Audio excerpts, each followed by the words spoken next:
Hello, this is Will with my spiritual clarity from this winter wonderland here in Nova Scotia. Today's video is on unhealthy boundaries and the helper's paradox. So, unhealthy boundaries, probably everyone knows what that is. The helper's paradox states that the more a person needs to help, the less able they are to help.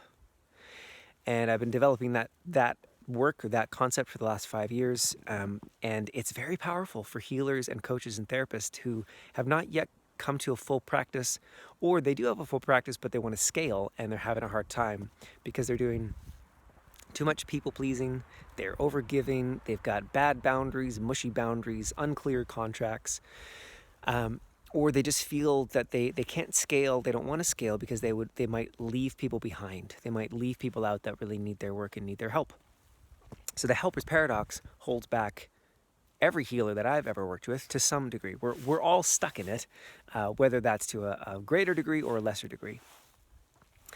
So the helper's paradox, the way you step out of that in practical terms is clear contracts, really clear boundaries. But the trouble with that is, and I was just speaking with a client today, and we were talking about some unhealthy boundaries that she's had lately, one that just came up and one that came up a year ago with someone that she was collaborating with. They were putting a workshop together and she helped create most of the materials, and then the other person turned around and put it up for sale while she was on vacation, and she didn't get to actually financially benefit from it. So unhealthy boundaries. There was some missed communications there, and I'm sure there's two sides to the story. I'm not saying that my client is completely faultless and perfect in every way. I'm sure there are two sides to the story. However, the unhealthy boundaries, it's a pattern. It's something that she sees that she has done in other places. So she wants to have clear contracts and clear boundaries. She often goes over time in sessions. She gives too much free work in the hopes that clients will like her or want to sign up for more, but she ends up giving too much free work instead of it being, a strategic free session here and there. So the solution is, well, just tell them my sessions are 50 minutes and that's it, and et cetera, and here's my clear contract. And that's all true. However, if you are stuck in the helper's paradox, that is really, really hard. It's really painful. It took me a lot of practice to be able to do these things, to say, no, my session's 50 minutes. That's how long it is. I don't have time. We're not going over time. Or to say, hey, I know we're right in the middle of something really big and emotional right now. I hate to remind you, but I do have to go in 5 minutes. Our session time is up. So how do you think we can best wrap this up? Put a bow on this for the next 5 minutes and pick this up in our next session.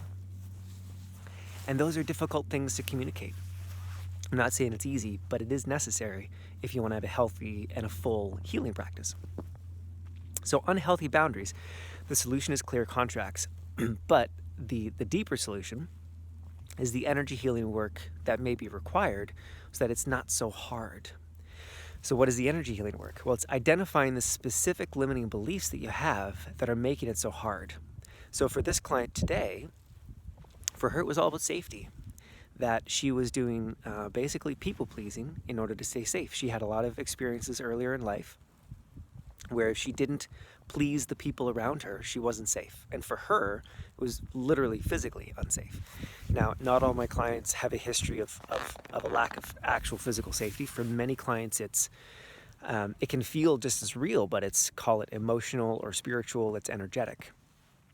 So for you, I don't know what it is. It could be something else. It could be this fear of being attacked. It could be any number of things. So the process is go and set that clear contract. Be clear with the client. I can't go over time today. The session is half an hour. The session is 60 minutes, and we got to end on time. And then notice all that body stuff that comes up. But in terms of the way that I like to work, more than the body stuff, or kind of the next step of the body stuff, is what's the specific thought? What's that specific limiting belief? So for me, it was, I've got to end on time today. Oh, crap, they're not going to hire me again. Snow blowing off trees. Oh, big snowball. Let me get more shelter. If I don't go over time with this client who is clearly more successful than me, this high-powered life coach they make more money than me, so if I don't go over time, they're not going to like me, they're not going to respect me. There's the belief. And I notice it in the middle of the session. Feel the body stuff, hear the thought, and I have to say in the middle of the session to myself, thank you, imposter complex, inner critic. I don't care. It's uncomfortable, but I'm going to keep going. I'm going to say it anyways. I'm going to create the clear contract anyways. And I do. Turns out this client loves that. They respect that. They end up hiring me for more sessions because they recognize that I'm a professional and I go on a specific time frame and I end on time. So it can work out really, really well when you have those healthy boundaries. So that's a bit of my process around it. And admittedly, I'm talking fast because it's cold and I need to get back inside.